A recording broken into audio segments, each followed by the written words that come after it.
Hello parents, welcome back to my channel tutor mom. आज की story पिछले video का पार्ट 2 होने वाला है, जिसमें हमने एक स्टोरी स्टार्ट किया था क्लास 2 का बुक डरो मत। ये कहानी विवेकानंद जी के बचपन की स्टोरी है। तो चलिए हम पढ़ना स्टार्ट करते हैं।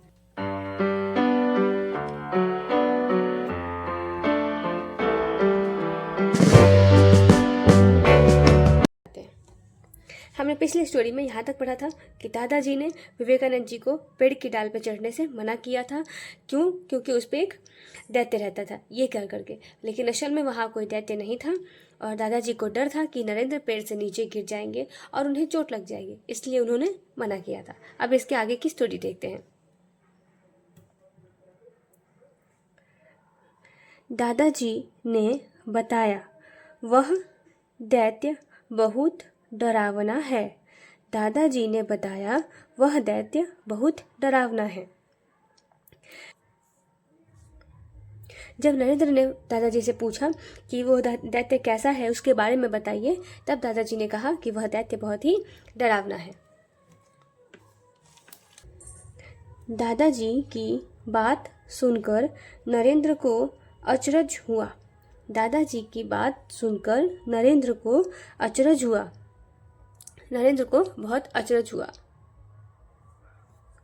वे बोले, दादाजी दैत्य के बारे में और बताइए ना।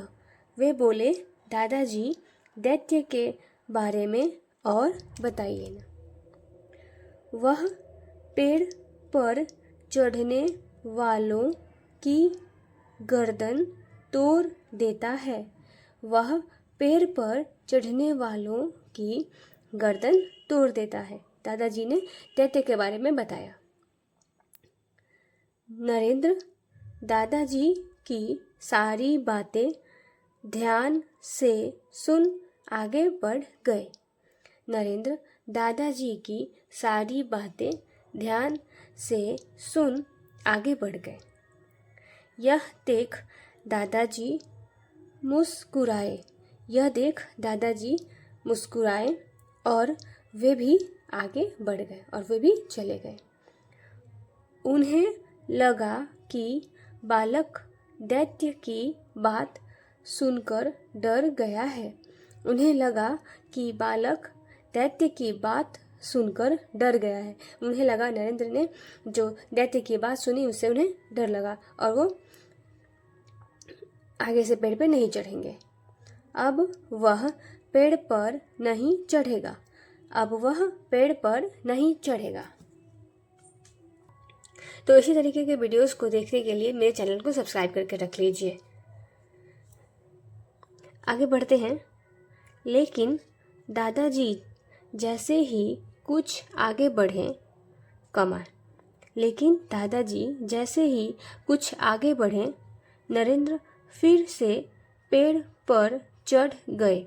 नरेंद्र फिर से पेड़ पर चढ़ गए और डाल पर झूलने लगे।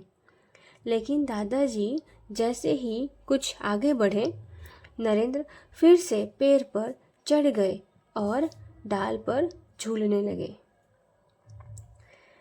यह देख उनका मित्र जोर से चीखा। यह देख उनका मित्र जोर से चीखा, नरेंद्र, तुमने दादाजी की बात नहीं सुनी। नरेंद्र, तुमने दादाजी की बात नहीं सुनी। वह दैत्य तुम्हारी गर्दन तोड़ देगा। वह दैत्य तुम्हारी गर्दन तोड़ देगा।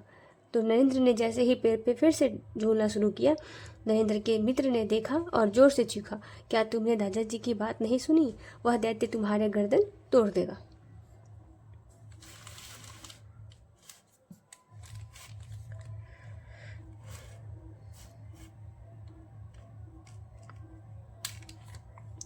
नरेंद्र ने हंसकर कहा, तुम भी कितने भोले हो। नरेंद्र ने हंसकर कहा, तुम भी कितने भोले हो। अगर दादाजी की बात सच होती तो मेरी गर्दन टूट चुकी होती। अगर दादाजी की बात सच होती तो मेरी गर्दन टूट चुकी होती।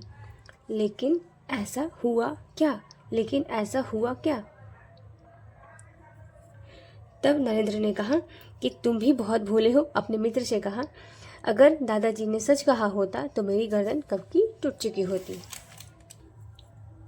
नहीं तो यही तो, किसी ने तुमसे कुछ कहा है, किसी ने तुमसे कुछ कहा है, उस पर यकीन मत करो। किसी ने तुमसे कुछ कहा है, उस पर यकीन मत करो।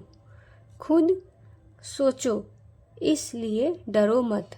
खुद सोचो इसलिए डरो मत। तब विवेकानंद जी ने, जो कि नरेंद्र हैं, उन्होंने कहा कि कोई तुमसे कुछ भी कहे उसकी बात पर यकीन मत करो जब तक कि आप खुद से उस बात को ना देख लो। खुद से सोचो इसलिए कभी डरो मत। जब तक आप खुद से नहीं सोचोगे तो किसी के बात पे विश्वास न करें और किसी की कही हुई बात को सच मानकर उससे डरे भी नहीं। आगे चलकर यही बालक नरेंद्र स्वामी विवेकानंद के नाम से प्रसिद्ध हुए। आगे चलकर यही बालक नरेंद्र स्वामी विवेकानंद के नाम से प्रसिद्ध हुए। स्वामी विवेकानंद बचपन से ही निडर और समझदार थे।